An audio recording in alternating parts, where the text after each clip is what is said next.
नमस्कार, मैं हूं आशुतोष और आप देख रहे हैं सत्य Hindi dot com.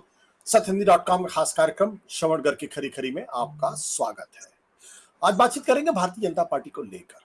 Bharatiya Janata party की 2024 के लोकसभा के चुनाव में जो बुरी हालत हुई है, उसकी वजह से गंभीर सवाल खड़े हो गए हैं। गंभीर सवाल इस बात को लेकर यह है कि क्या भारतीय जनता पार्टी बदलती राजनीतिक परिस्थितियों को समझने की कोशिश कर रही है? क्या इन बदलती राजनीतिक परिस्थितियों के मद्देनजर वो अपने आप को बदलने का प्रयास कर रही है? आखिर क्यों मोहन भागवत और भारतीय जनता पार्टी के बीच में एक अलग तरीके की बेचैनी दिखाई पड़ रही है? अगर आप उत्तर प्रदेश और महाराष्ट्र का जिक्र करेंगे तो आपको साफ पता चल जाएगा कि कहीं ना कहीं बीजेपी के अंदर एक फैक्शनलिज्म, एक धड़ेबंदी भी चल रही है। और उत्तर प्रदेश में तो खास तौर पर इस धड़ेबंदी को बहुत बल दे दिया है। और इस धड़ेबंदी के संदर्भ में यह भी कहा जा रहा है कि लड़ाई दरअसल दो बहुत बड़े नेताओं के बीच की लड़ाई है। तो ये सारी बातें 2024 के लोकसभा चुनाव के नतीजे आने के पहले उतनी प्रमुखता से सामने नहीं आती थी। आखिर हार अपने साथ बहुत कुछ ऐसा लेकर आती है जिसकी प्रतीक्षा भी नहीं होती है और जिसके बारे में उम्मीद और आशंका भी नहीं होती है। तो प्रश्न उठता है कि नई चुनौतियों के सामने जबकि कांग्रेस पार्टी पिछले दो चुनाव की बनस्पति पहली बार 100 के आंकड़े को छूती हुई दिखाई पड़ रही है, विपक्ष एक साथ एकजुट होता हुआ दिखाई पड़ रहा है, हिंदुत्व की जो तासीर है वो कम होते हुए दिखाई पड़ रही है। वैसे में क्या भारतीय जनता पार्टी कुछ बदलेगी? क्या नरेंद्र मोदी उसको बदलने की कोशिश करेंगे? और अगर ऐसा करते हैं तो क्या वो कामयाब होंगे? यह है आज का बड़ा सवाल। और इसी बड़े सवाल पर श्रवण जी की टिप्पणी आज हम सुनेंगे, जो अपनी तीखी टिप्पणियों के लिए मशहूर है। श्रवण जी, आपका बहुत बहुत स्वागत है। देखिए, भारतीय जनता पार्टी में बहुत बड़ा संकट है जी। और वो हार तो नहीं है, पर जो नुकसान हुआ है उसको पचा नहीं पा रहे हैं। और भारतीय जनता पार्टी से ज्यादा जो परेशान है वो आरएसएस है। अब दिक्कत आरएसएस के सामने भी है और बीजेपी के सामने भी है। आपका सवाल बीजेपी को लेकर है, तो इसलिए अपन बीजेपी पे बात करेंगे, आरएसएस को नहीं अभी बात नहीं करते हैं। हालांकि ये सवाल आरएसएस पर भी लागू होता है, जो आपका सवाल बीजेपी को लेकर है, बल्कि आरएसएस पर ज्यादा लागू होता है, पर जी। हम बीजेपी की बात करते हैं। सवाल यह है जो आपका है कि बीजेपी अपने आप को बदलेगी कि नहीं बदलेगी, और अगर नहीं बदलेगी तो क्या समाप्त हो जाएगी, वैनिश हो जाएगी या कमजोर हो जाएगी, क्या होगा? हमने एक चीज देखी अभी पिछले कुछ महीनों में जो बहुत तेजी से हुआ है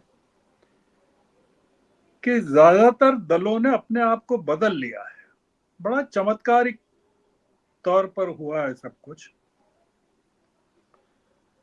सबसे ज्यादा कांग्रेस ने अपने आप को बदला है। मतलब आप अगर राहुल गांधी की भारत जोड़ो यात्रा के पहले की कांग्रेस देखें और आज की देखें, पहली भारत जोड़ो की, तो आपको जमीन आसमान का फर्क नजर आएगा। समाजवादी पार्टी ने बदल लिया है, हम उस पर बाद में आते हैं। शिवसेना ने बदल लिया है, एनसीपी ने बदल लिया है, आरजेडी ने बदल लिया है, बल्कि जेडीयू ने भी बदल लिया है, नीतीश की पार्टी ने।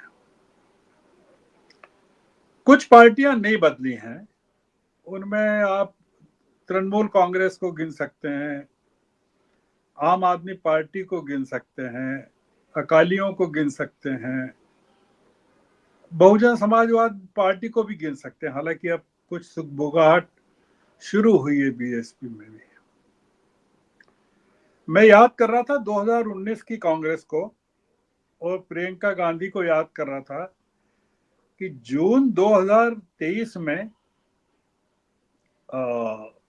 2019 के बाद की जो कांग्रेस की बात कर रहा हूं मैं, लोकसभा के चुनाव से पिटी हुई कांग्रेस की बात कर रहा हूं, कि जब विधानसभा के चुनाव हो रहे थे मध्य प्रदेश में, तो 101 ब्राह्मणों के साथ प्रियंका गांधी ने नर्मदा पूजन किया था और चुनाव का शंखनाद किया था। और 30 फीट की गदाएं, हनुमान जी की गदाएं हम्म। वो लगाई गई थी नर्मदा के तट पर, और 300 से ज्यादा वीडियोस बनाए गए थे, रामायण, महाभारत, हनुमान चालीसा वगैरह। आप कल्पना करिए, जून 23 की बात बता रहा हूं मैं। आप जून 23 और जून 24 में कांग्रेस का परिवर्तन देखिए, और आप देख रहे हैं कि 2019 में राहुल गांधी ने पब्लिकली जो प्रेस कॉन्फ्रेंस की थी, अध्यक्ष पद से इस्तीफा देते हुए, हार के कारणों को बताते हुए, उसमें कमलनाथ के बेटे की का बताया था, गहलोत के बेटे का बताया था कि ये दोनों बड़े नेता अपने बेटों को जितवाने में लगे रहे। कमलनाथ के बेटे भी हार गए इस बार, और अशोक गहलोत के बेटे जोधपुर की जगह दूसरी जगह से लड़े, हार गए। दिग्विजय सिंह भी हार गए।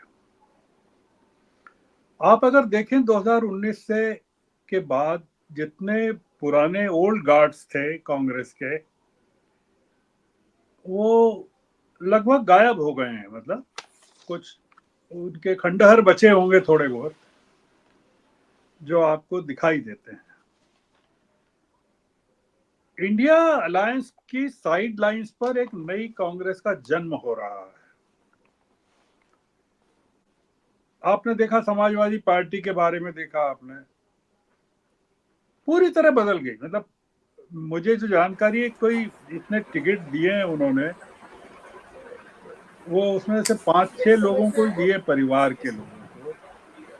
बाकी अखिलेश ने बहादुरी के साथ कुर्मियों को भी दिए, मुसलमानों को भी दिए, नॉन यादव्स को भी दिए, दलितों को भी दिए। 37 सीटें, 5 से 37 सीटें, मतलब 700% का जो इंक्रीज है, फेनोमेनल इंक्रीज है। 700 से भी ज्यादा है। क्या कारण है? पूरा का पूरा बदल दिया समाजवादी पार्टी ने अपने आप को, पूरा एजेंडा ही बदल दिया।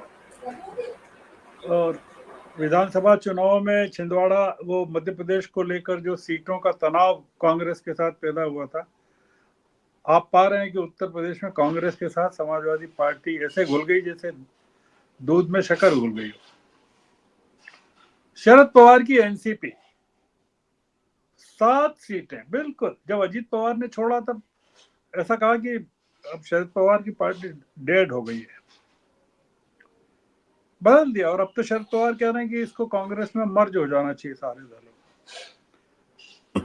जनता दल यूनाइटेड, नीतीश कुमार की पार्टी, मान लिया गया था कि लायबिलिटी हो गई है, पर जो एजेंडा था पूरा का पूरा नीतीश कुमार का, गरीबों का या जाति जनगणना का, तमाम जो चीजें थी, आप पाएंगे कि इस बिहार के चुनाव में जदयू को 4 सीटों का नुकसान हुआ, जबकि बीजेपी को 5 सीटों का। जी। मुद्दा यह है कि बीएसपी चेंज नहीं किया, खत्म हो गई। आम आदमी पार्टी ने चेंज नहीं किया, बहुत लेट चेंज किया। 2 सीटें 3 सीटें मिली वहां पंजाब में। अकालीज ने अपने आप को चेंज नहीं किया। तृणमूल कांग्रेस के कई कारण है चेंज नहीं करने के, और वो कह सकते हैं कि हमने चेंज नहीं किया इसलिए हमको फायदा हुआ, पर मैं नेशनल पर्सपेक्टिव में बात कर रहा हूं।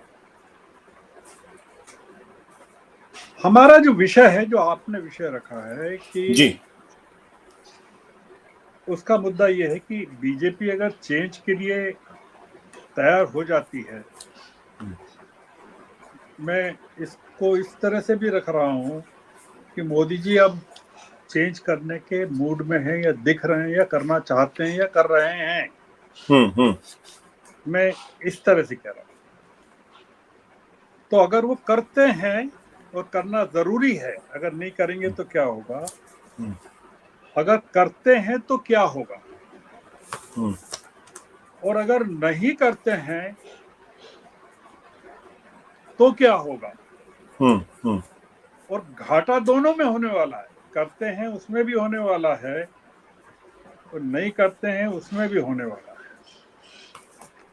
तो ज्यादा घाटा किसमें है, करने में है कि नहीं करने में है। ये जो आरएसएस के साथ लड़ाई का जिक्र आपने किया, उसमें जो काफी चर्चाएं अभी भी चल रही हैं, बंद नहीं हो रही हैं। मोहन भागवत का आलेख एक तो ये है, और दूसरा वो शारदा जी का, रतन शारदा जी का मोहन जी। भागवत का भाषण हाँ, और रतन शारदा का आलेख ऑर्गेनाइजर। उसका जो जिस्ट है उसमें ये है कि कैंडिडेट्स, मतलब उसका जो, उसकी आत्मा यह है कि डिबेकल जो हुआ है चुनाव में या कमी जो हुई है उससे दोनों घबरा गए, बीजेपी और आरएसएस दोनों घबरा गए हैं। और अगर 2014 और 2019 वाली स्थिति रहती तो आरएसएस को कोई परेशानी नहीं होती, मतलब वो आरएसएस को लगता ही नहीं कि कोई ईगो है या आउटसाइडर्स हैं या कैंडिडेट्स खराब किए हैं या जो भी है। ये पूरा जो हो रहा है ये सब हार के कारण हो रहा है, मतलब जीत के कारण अलग हो जाते हैं, फिर हार के कारण अलग हो जाते हैं। तो अब मुद्दा ये है कि साहब जो कैंडिडेट्स का सिलेक्शन था वो ठीक नहीं था, आउटसाइडर्स जो थे दूसरे दलों के, उन्होंने पूरी विचारधारा को भ्रष्ट कर दिया। और जो ईगो के बारे में कह रहे हैं, अहंकार के बारे में कह रहे हैं, जी जो जी। ऊपर के लोग हैं उनके बारे में कह रहे हैं,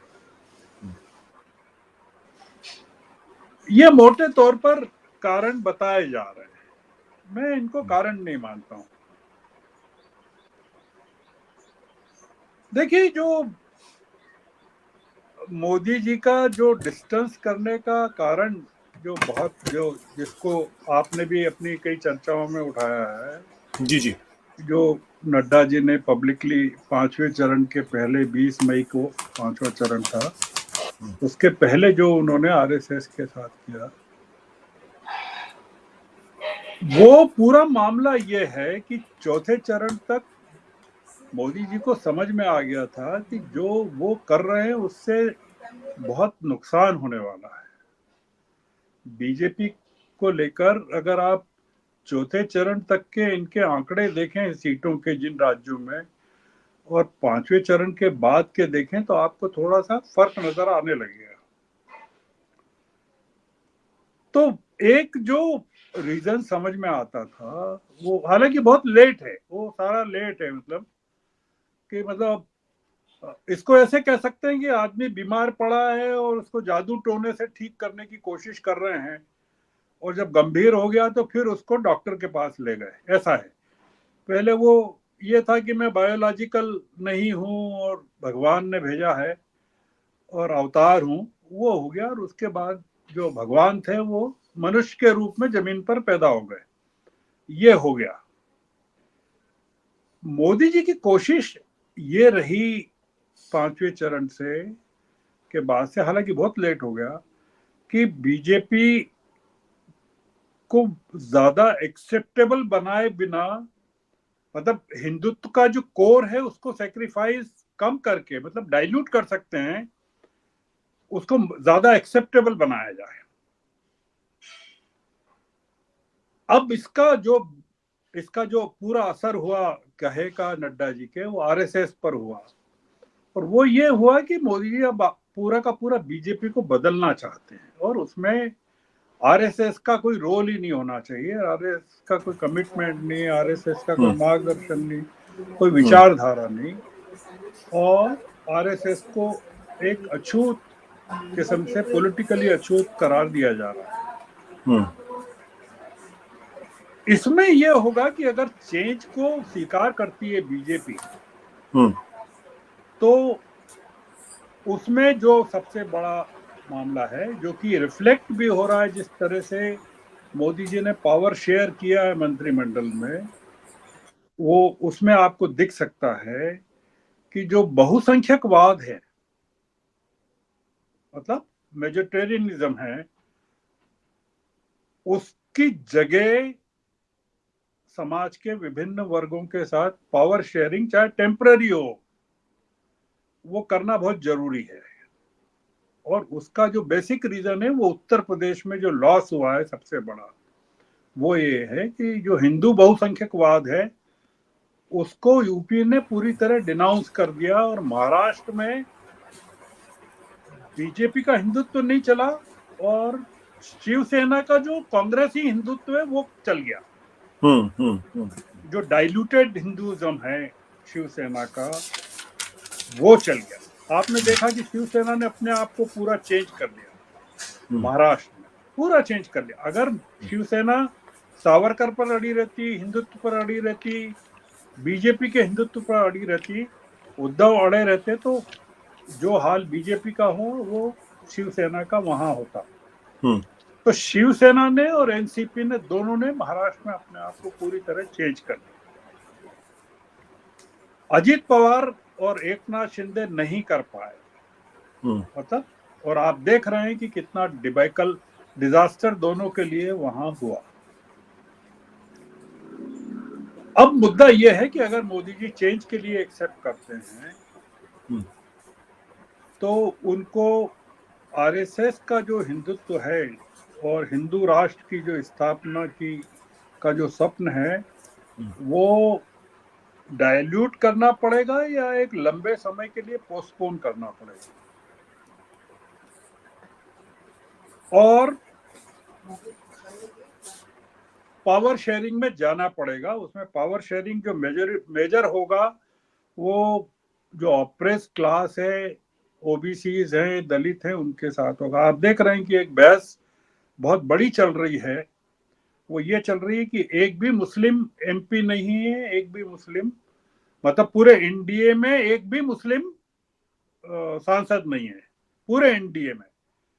और जी। मोदी जी की मिनिस्ट्री में एक भी मुस्लिम एमपी नहीं है, मतलब एक भी मुस्लिम सदस्य नहीं है। हालांकि उनके पास जो नाम गिनाए जा रहे हैं कि मुख्तार अब्बास नकवी या शाहनवाज हुसैन जैसे लोग हैं। तो अब क्या होगा? अब इसमें यह होगा कि जो, अगर वो मोदी जी चेंज करते हैं या चेंज करने की कोशिश करते हैं, तो जो बीजेपी और आरएसएस का डोमिनेंट ग्रुप है, जो अपर क्लास है या ब्राह्मण है या क्षत्रिय हैं, उत्तर प्रदेश के मामले में आप देख रहे हैं कि क्षत्रियों का मामला है, या और जगह आप देख रहे हैं ब्राह्मणों का मामला है। यानी बीजेपी में जो लॉबी, आरएसएस में जो लॉबी मतलब पावर में है, वो कौन सी है? वो ब्राह्मणों की कही जाती है, मराठा ब्राह्मणों की कही जाती जी। है। ये जो लोग हैं, बीजेपी और आरएसएस का जो बहुसंख्यक तबका है, या एलिट क्लास है, या डोमिनेंट क्लास है, या जमींदार हैं जो जाति के, वो इसको बर्दाश्त करेंगे क्या कि बीजेपी के कुएं पर दलित, मुसलमान, ऑप्रेस, ओबीसी सब एक साथ पानी पीने लगे, जिनको आपने अभी तक हर जगह से बाहर कर रखा है। और अगर बीजेपी दरवाजे खोलती है, और आरएसएस को अगर बीजेपी के साथ रखना है अपने आप को, तो आरएसएस को भी दरवाजे खोलना पड़ेंगे। और आरएसएस इससे डरा हुआ है कि अरे, आरएसएस को तो पूरा चेंज ही करना पड़ेगा। जिसने सालों साल अपना झंडा, मतलब देश का झंडा नहीं लगाया हेडक्वार्टर पर, उसको उसको अब अपनी पूरी आइडियोलॉजी चेंज करना पड़ेगा। बीजेपी का जो कोर ग्रुप है, वो अभी भी, मतलब उच्च वर्ग के द्वारा संचालित किया जाता है। अगर आप मंत्रिमंडल का कोर ग्रुप देखें, जी जी। या ऊपर के लोगों को, कैबिनेट मंत्रियों को देखें ज्यादातर को, तो आपको समझ में आ जाएगा कि इसमें जो कौन लोग हैं जिनका दबाव है पूरे के पूरे पॉलिसी। ये पूरा का पूरा जो गणित आशुतोष जी इसलिए चेंज हो गया कि बीजेपी को बहुमत नहीं मिला और ये सब अब होने क्या वाला है, होने ये वाला है जो लग रहा है कि बीजेपी चेंज नहीं कर पाएगी। मुझे लगता है कि बीजेपी चेंज नहीं कर पाएगी क्योंकि चेंज करने का मतलब है कि एक बहुत बड़ा चेंज करना जो राहुल गांधी ने बहुत ही साइलेंटली कांग्रेस में कर दिया और समाजवादी पार्टी में और शिवसेना में उद्धव ने और अखिलेश ने कर दिया। ये नहीं कर पाएंगे।